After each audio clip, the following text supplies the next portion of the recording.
Lama tak terdengar kabarnya di dunia hiburan, aktor senior Ferry Irawan tiba-tiba dikabarkan sedang sakit parah. Ya, Ferry Irawan saat ini telah menjalani perawatan di rumahnya, namun lebih tepatnya di kediaman orang tuanya. Tak hanya menuai kehebohan publik, Ferry yang terbaring lemas bahkan harus menerima 15 suntikan di kepala hingga dikabarkan aset-asetnya pun habis untuk biaya pengobatannya. Dalam penyakit yang diidap Ferry, sang istri pun menjelaskan bahwa Ferry sempat mengalami pecah pembuluh darah di bagian kepala hingga saraf kejepit. Namun di sisi lain, yang jadi pertanyaan banyak warganet, mengapa Ferry justru tak tinggal berada di kediamannya, ditemani sang istri hingga justru memilih keluar rumah.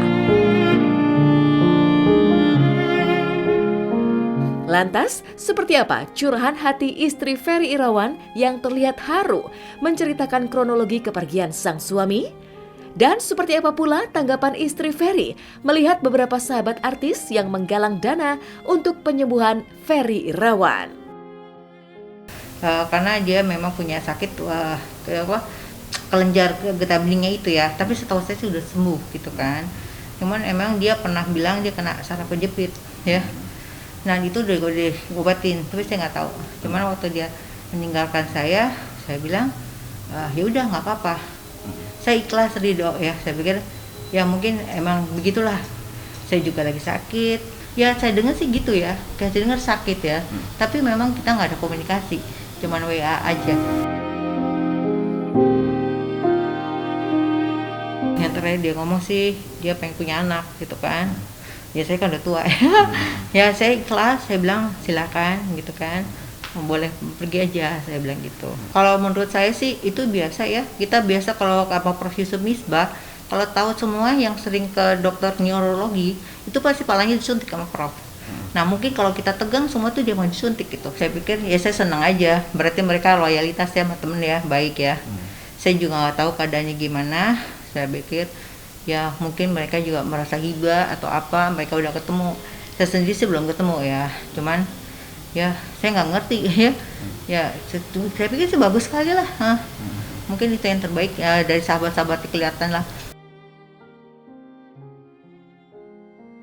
Kondisinya bisa dikatakan butuh perhatian serius karena memang harusnya tanggal 8 Juli tapi dimajuin untuk tindakan medisnya untuk yang di kepala itu karena mencegah jangan sampai kena batang otaknya, katanya seperti itu. Semoga senantiasa diberikan kesehatan sama Allah, diangkat sakitnya, dimudahkan segalanya, sehat kembali, beraktivitas kembali, kita sama-sama berjuang lagi bro, taklukkan dunia ya.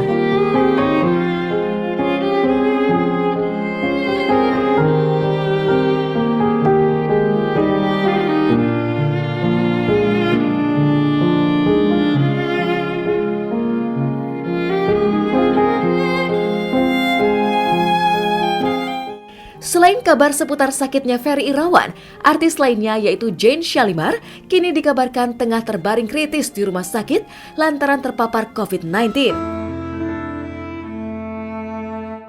Ya, sejak masuk rumah sakit, Jane Shalimar sempat memasuki fase kritis dalam menjalani perawatan COVID-19.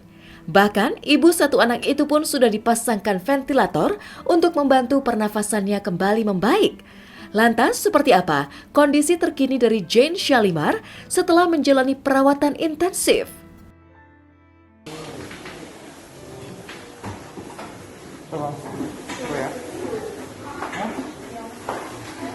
Kakak terkonfirmasi positif pada 24 Juni dan melakukan isoman di rumah. Namun keadaan menurun karena saturasi di bawah normal sampai tanggal 27 Juni. Kakak itu pneumonia berat karena kakak ada komorbid, kakak mempunyai asma sehingga mempengaruhi ke pernafasan kakak. Untuk pelayanan rumah sakit, alhamdulillah saya sangat berterima kasih. Rumah sakit memberikan pelayanan yang sangat bagus, sangat baik, memberikan oksigen yang cukup, kamar juga tersedia. Yang saya tahu kemarin memang sempat drop ya, karena memang Jen kekurangan stok oksigen, kemudian juga nggak bisa langsung mendapat perawatan karena memang tidak bisa langsung masuk ke ruangan ICU karena di rumah sakitnya juga memang lagi penuh.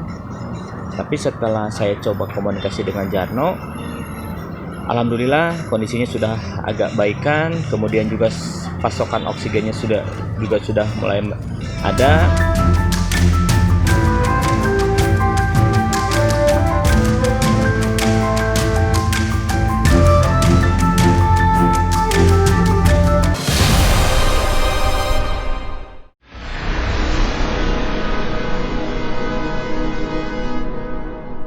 Jadi jangan lupa untuk subscribe Cumi Cumi. Ditekan ya tombol lonceng merahnya.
Meski sudah resmi bercerai, polemik Nindi Ayunda dan Askara Parasadi Harsono seolah tak ada habisnya hingga menjalar ke keluarga Askara.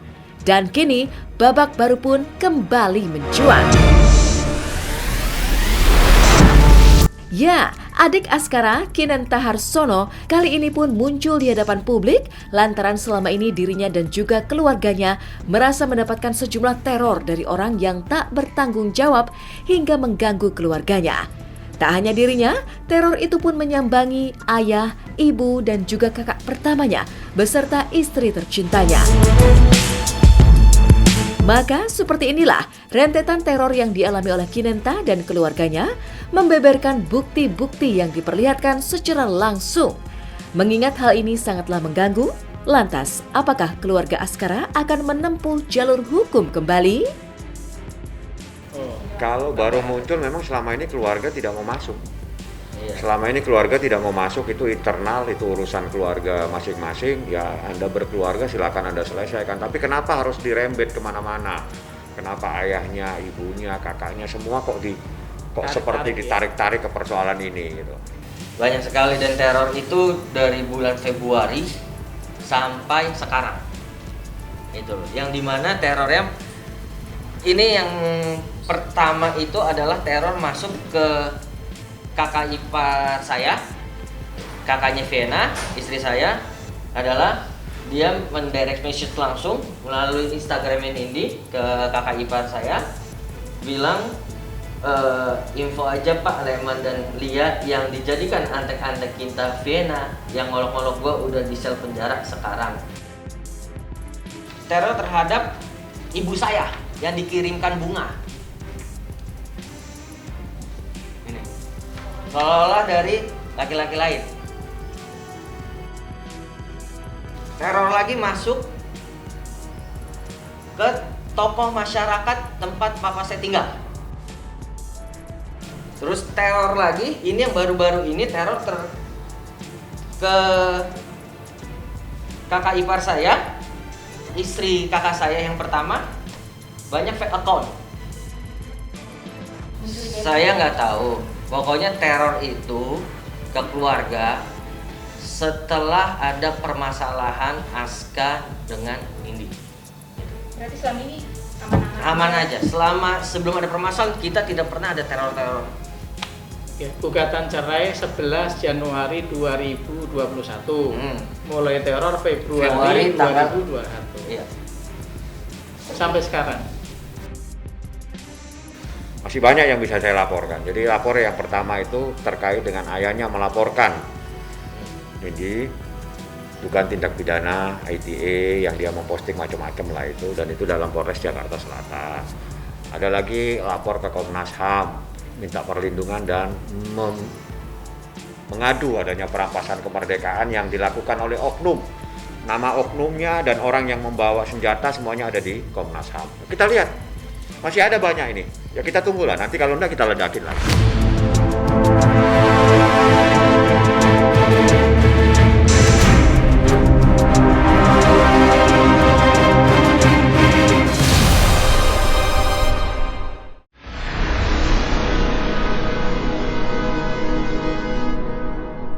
Jadi jangan lupa untuk subscribe Cumi Cumi.